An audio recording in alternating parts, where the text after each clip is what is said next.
I remember our first encounters as if they were yesterday. We had always been on opposite sides, and that had been the case for years. She, the unyielding, confident CEO of a large corporation, a woman who commanded both fear and respect. And then there was me, running my own company, which she undoubtedly viewed as her biggest competitor. It seemed like our rivalry began even before we ever exchanged words. The first time I saw her was at an industry conference several years ago. She was speaking on stage about growth strategies and innovation, and the entire room was hanging on her every word. The confidence in her voice was so compelling that even the biggest players in our market listened in silence, trying to decipher what made her company so successful. In that moment, I felt something strange. Not just admiration, but a challenge. She was my ideal opponent, someone who made me want to push harder, to outdo myself. Our paths started crossing more and more frequently. At conferences, during negotiations with suppliers, at various business events. And every time we met eyes, there was a spark between us. But it wasn't the kind that set hearts on fire, it was the kind that fueled our rivalry. Her gaze was always cold, her smile sharp.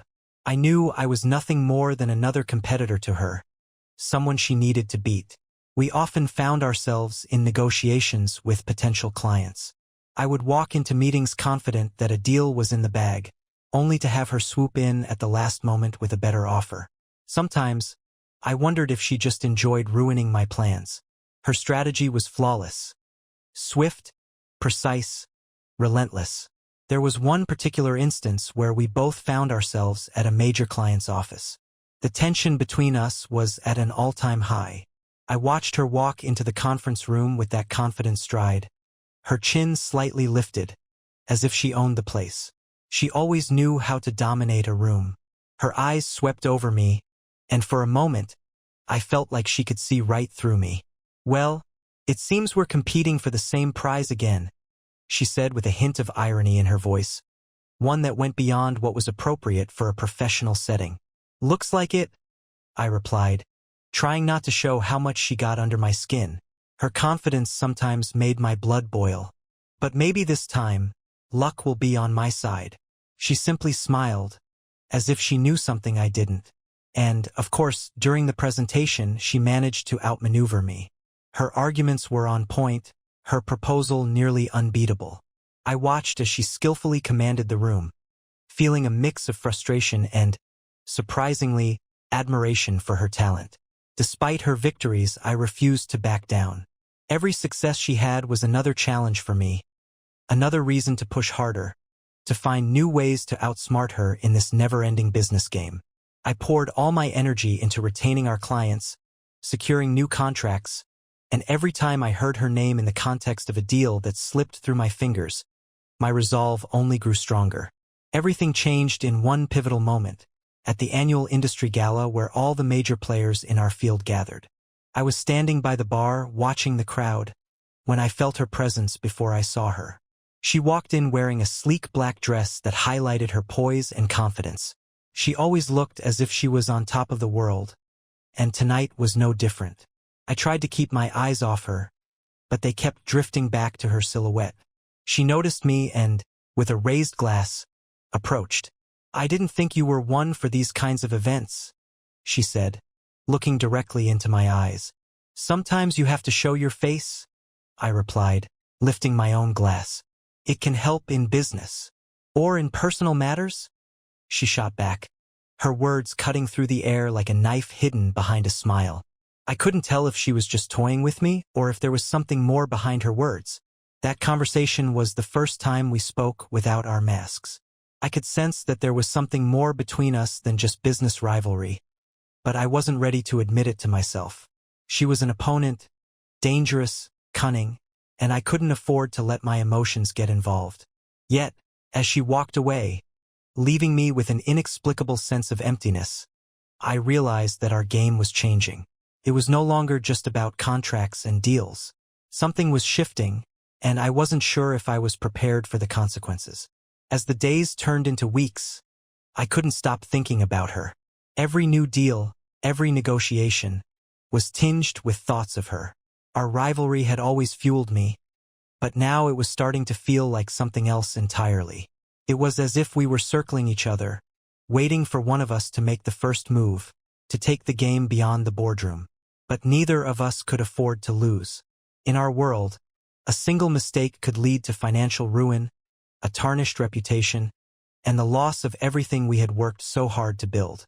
So we continued playing our roles, pretending that our battles were just business, while beneath the surface, the tension between us simmered, threatening to boil over. The question that haunted me now was, what would happen if it did? Every encounter with her now felt like stepping onto thin ice. We continued our usual business games, the same negotiations, the same strategies, the same battles for clients. But something had shifted, and I couldn't deny it, no matter how much I tried. Her presence, the way her gaze lingered on me for just a second longer than necessary. All of it felt like hidden messages that I was trying to decode, yet couldn't bring myself to fully understand. After that loud, bustling gala, I thought we would both simply return to our usual routines, that our interactions would remain strictly within the bounds of professional rivalry, where everything was always clear-cut and predictable. But every meeting we had now felt like a game of chess, where we both knew that more was at stake than just a deal. One day, during yet another meeting with a potential client, we found ourselves seated in the same conference room once again. The atmosphere was tense, even if outwardly everything appeared as it always had. I sat across from her, listening to her presentation on the benefits of her company, but this time I could barely focus on her words. My thoughts were entirely consumed by the way she carried herself. Her gestures were confident, her voice steady and strong, but there was something new in her eyes, something I hadn't seen before, and it filled me with a strange mix of anxiety and fascination.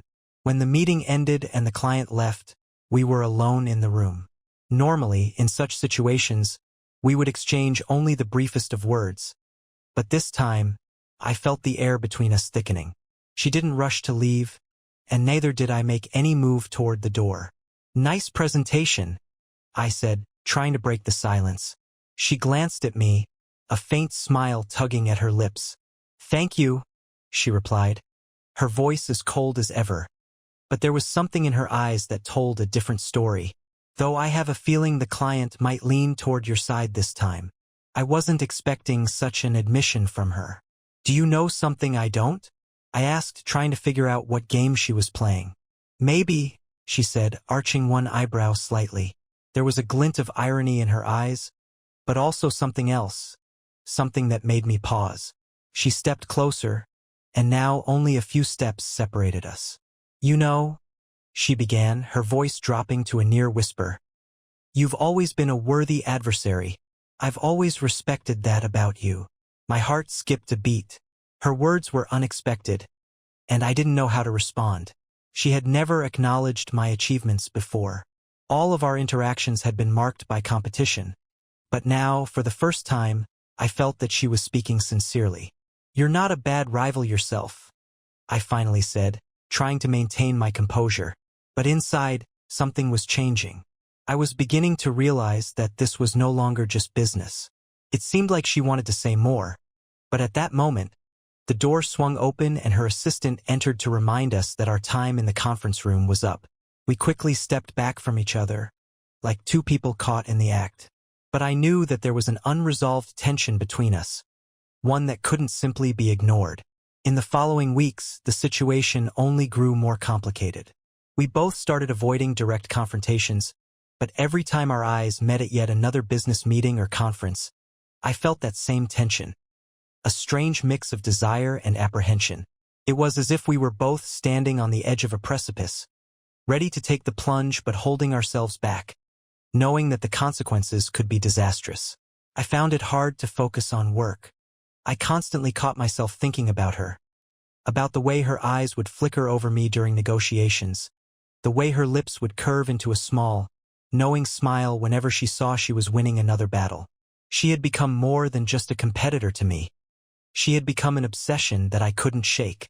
One evening, I stayed late at the office, preparing for a major presentation for a new client. I was deep in concentration when I heard a knock on the door. She stood there, her expression serious, but there was that same spark in her eyes that always set my heart racing. I know this may seem unorthodox, but would you mind if I joined you? She asked, her voice calm but carrying an undercurrent of something I couldn't quite place. Of course, come in, I said, trying to sound nonchalant, though I could hear the slight tremor in my voice. She walked closer, and once again, we were standing just a few feet apart. We started discussing the details of the presentation, but with each passing minute, the tension between us grew. This wasn't the usual business tension I was used to. This was something deeper, something that made me want to move closer, to reach out and touch her, to break that thin line that separated us. Finally, I couldn't take it anymore and asked, "Why are you really here? This isn't just about business, is it?"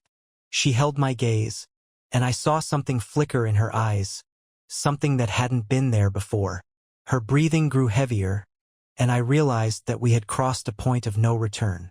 "Maybe it's not just about business," she said quietly. And in that moment, I couldn't hold back anymore. I stepped toward her and, without thinking, pulled her into my arms. Her lips were as cold and firm as her demeanor, but I could feel that icy mask melting as our kiss deepened. We were two people who had always fought against each other, but now we seemed ready to surrender to the force that had been pulling us together all along. But somewhere in the back of my mind, I knew this could destroy everything. Our companies, our careers, everything we had worked so hard to build. After that night, nothing was the same. We had crossed a line, one that we both knew could never be uncrossed. The taste of her lips, the heat of her body against mine, all of it had been seared into my memory, haunting me in every waking moment. I would walk into my office, ready to tackle another day, only to be ambushed by thoughts of her. I was consumed, caught between the desire to have more of her and the fear of everything crumbling around us. In the days that followed, we both tried to pretend nothing had happened. We returned to our offices, put on our professional masks, and acted as if our rivalry was still nothing more than a game. But it was all a lie. I couldn't focus.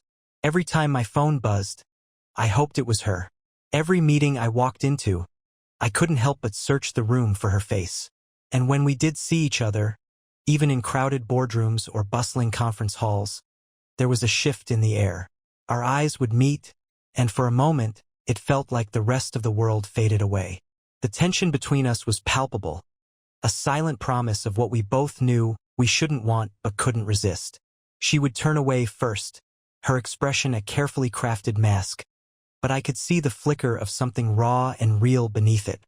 One afternoon, as I was preparing for a crucial meeting with a high-profile client, there was a knock on my door. I knew it was her before I even looked up. There was a familiar electric charge in the air, the kind that only she could bring. "Do you have a moment?" she asked, her voice steady but her eyes betraying her inner turmoil. I nodded, trying to keep my own emotions in check.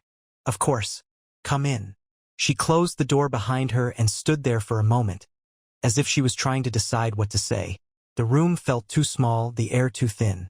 I could hear the distant hum of the city outside, but all my senses were trained on her. "I've been thinking about what happened," she said, choosing her words carefully. "We can't let it affect our work." I couldn't help but let out a bitter laugh. "Easier said than done, don't you think?" She shot me a sharp look. "I'm serious, Lucas. You know what's at stake. For both of us." There it was, the reminder of the precarious ground we were treading on. Our companies, our reputations, the very foundations of what we had spent years building. If anyone found out about what was happening between us, it could destroy everything. Contracts would be lost, shareholders would panic, and the media would have a field day. But standing there, with her eyes locked on mine, I found it hard to care. All I could think about was how close we had come that night, how easy it would be to close the distance between us again. I took a step forward, unable to resist, but she held up a hand, stopping me in my tracks. "We can't keep doing this," she whispered, though her voice was shaky, as if she was trying to convince herself as much as me. "Doing what?" I asked, taking another step closer, my voice low and challenging. "Pretending that there's nothing between us? Pretending that what happened meant nothing?" For a moment, She just stood there, her breath hitching in her throat. I could see the war raging inside her, the same war that was tearing me apart. Finally, she shook her head and turned away, gripping the back of the chair in front of her as if she needed something to anchor herself. "This has to stop," she said, but there was no conviction in her voice. I moved behind her, my hands itching to reach out, to pull her into my arms again, but I hesitated. "Why?" I asked quietly. "Why does it have to stop? Because it's risky? Because it could hurt our companies? Or is it because you're scared?" She turned to face me, her eyes blazing with a mix of anger and something else, something that looked too much like longing. "You think this is easy for me?" she hissed. "I've spent my entire career building what I have. I can't risk it all just because of this." "Because of what?" I pushed, stepping closer until I was right in front of her, close enough to feel the warmth of her breath on my face. "Say it." She closed her eyes, her shoulders trembling. For a moment, I thought she would push me away. But then, as if something inside her broke, she reached for me. Our lips collided in a desperate kiss, as if we were trying to pour all the frustration, all the desire we had bottled up into that one moment.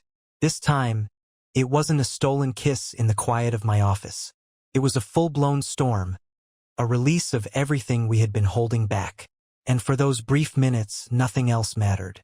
The outside world, our companies, our responsibilities, they all melted away. But reality has a way of creeping back in. As soon as we pulled away, gasping for breath, the weight of what we had done hit us both like a punch to the gut. She stepped back, her face flushed, her eyes wide with something that looked too much like regret. This can't happen again," she said, her voice barely more than a whisper. I nodded, though I knew it was a lie. We were already too far gone, too entangled in each other's lives to simply walk away now. "I know," I said, but even as I spoke the words, I couldn't help but reach for her hand, squeezing it once before letting go. The days that followed were a blur of meetings, phone calls, and endless reports, but I could feel the tension simmering beneath the surface. Every time I saw her, in boardrooms, in hallways, even from a distance at corporate events, my heart would race, my mind filled with memories of that night. But there were risks we couldn't ignore.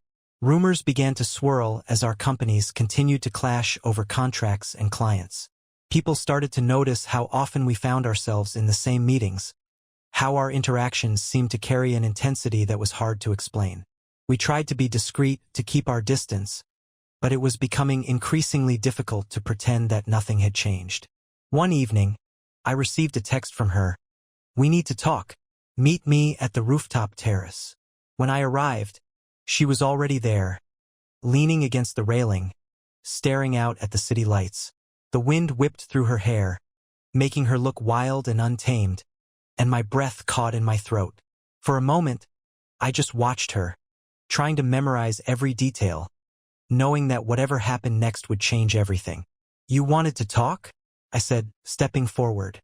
She turned to face me, her expression conflicted. "Lucas, we can't keep pretending that this isn't happening," she said.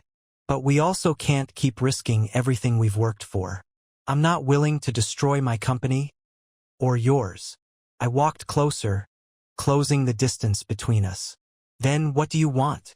I asked softly, "because I can't just turn off what I feel for you, and I know you can't either." She looked up at me, her eyes shining with tears she refused to let fall. "I don't know," she admitted.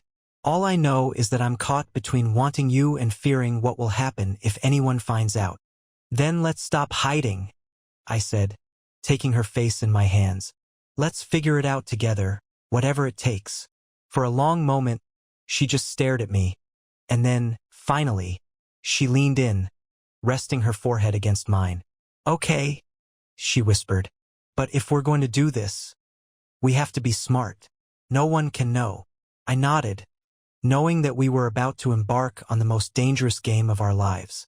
The stakes had never been higher, but I couldn't walk away now.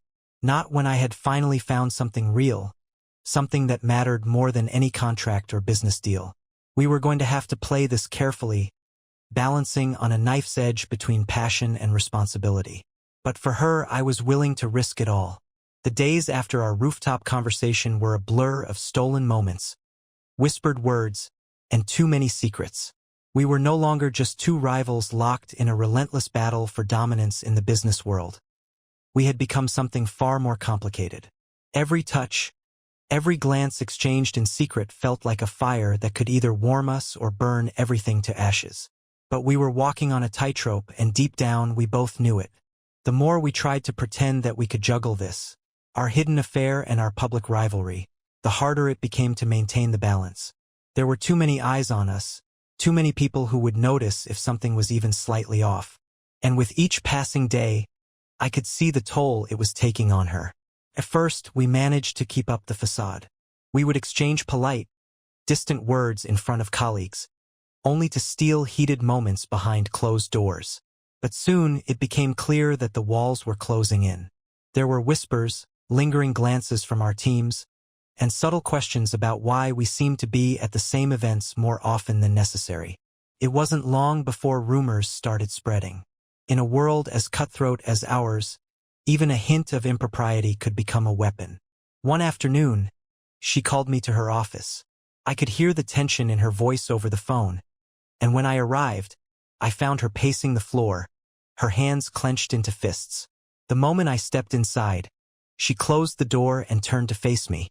"We have a problem," she said, her eyes flashing with that familiar mix of intensity and fear. "Someone's digging around. I've heard whispers. Our board is asking questions. They're getting suspicious." The news hit me like a punch to the gut, but I tried to keep my expression neutral. "We knew this would be a risk," I replied, trying to sound calm, though my heart was racing. "But it doesn't mean they know anything for certain." She shook her head, clearly frustrated. "Lucas, you don't understand. If this leaks out, it's not just our reputations on the line. This could destroy everything we've built. I've worked too hard to let it all fall apart because of this." I could see the fear in her eyes, the way she was teetering on the edge. She had always been so strong, so in control, but now, she looked almost fragile, like someone who had been holding her breath for far too long. I wanted to reach out to her, to promise her that we could weather this storm together, but I knew that it wasn't that simple. "Then what do you want to do?" I asked quietly, stepping closer. "Do you want to end this? Walk away before it's too late?" She didn't answer immediately. Instead, she turned away, staring out the window at the city below. For a moment, I thought she would tell me that it was over, that we had gone too far, and that she was ready to pull the plug on whatever it was between us. But then she spoke, her voice barely a whisper. "I don't know if I can walk away," she admitted, her shoulders slumping as if a weight had been lifted just by saying the words. "I've tried to convince myself that I could, that this was just a mistake. But every time I think about ending it, Her voice trailed off, and I could hear the tremor in her words. I crossed the room in 2 strides, taking her hands in mine. "You don't have to decide right now," I said softly. "We'll figure this out. We'll find a way to protect what we have without destroying everything else." She looked up at me, her eyes filled with unshed tears. For a woman who was always so composed, so perfectly in control, seeing her like this broke something inside of me. I pulled her into my arms, holding her tightly, as if I could somehow shield her from the storm that was coming. But even as I held her, I knew that time was running out. The breaking point came faster than either of us expected. A week later, as I was preparing for an important client presentation, I received a call from my legal team. The news was worse than I had imagined. Someone had gotten hold of evidence, emails, meeting records, even photographs, that suggested our relationship was more than just a professional rivalry. My company's board was furious. They had called an emergency meeting, and it was clear that they were considering drastic action to protect the business. The shareholders would never tolerate even a hint of scandal, especially one that involved our closest competitor. I knew that if this got out, it would not only cost me my job, but also jeopardize everything I had worked for. I tried to reach her, but she wasn't answering her phone. The silence was deafening, and I couldn't shake the sinking feeling that this was the end. Everything we had fought so hard to protect was unraveling, and there was nothing I could do to stop it. Finally, after hours of trying to get through to her, I received a short, cryptic text message. "Meet me at the hotel, the one where it all started." I didn't think twice. I grabbed my coat and rushed out of the office, ignoring the curious glances from my team. When I arrived at the hotel, she was already there, waiting for me in the dimly lit lobby. Her face was pale, her eyes wide with a mixture of fear and determination. "We have to stop this," she said the moment I walked in, her voice barely more than a whisper. "It's over, Lucas. They've cornered me. If I don't step down, they're going to leak everything." The words hit me like a physical blow. "What are you saying?" I asked, my voice hoarse. "I'm saying we have no choice," she replied, tears brimming in her eyes. "They've given me an ultimatum.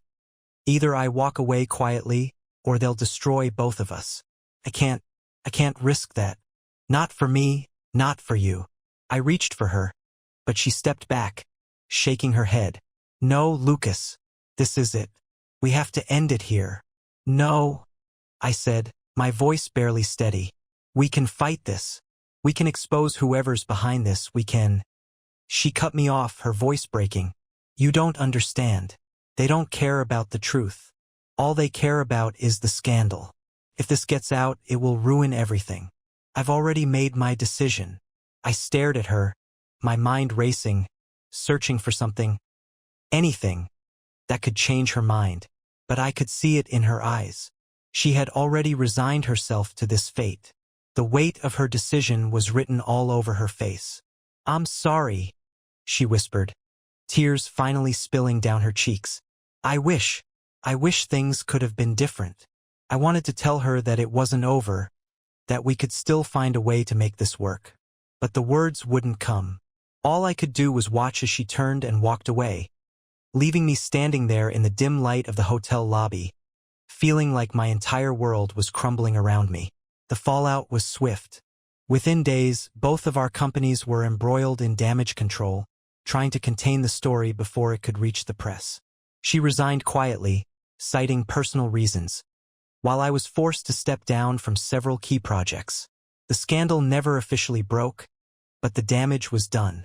In the end, we both lost more than just our positions. We lost each other. Months passed and the world moved on. But I couldn't. Every time I walked by that hotel or saw a message flash on my phone, I would think of her, of the life we could have had if things had been different. We had risked everything for a chance at happiness, only to lose it all. And now, all that remained were memories. Bittersweet reminders of a love that burned too brightly and too fast. I often wonder if she thinks of me too, if she ever regrets the choices we made. But that's something I'll never know. The woman I loved was gone, and all I could do was live with the ghost of what might have been.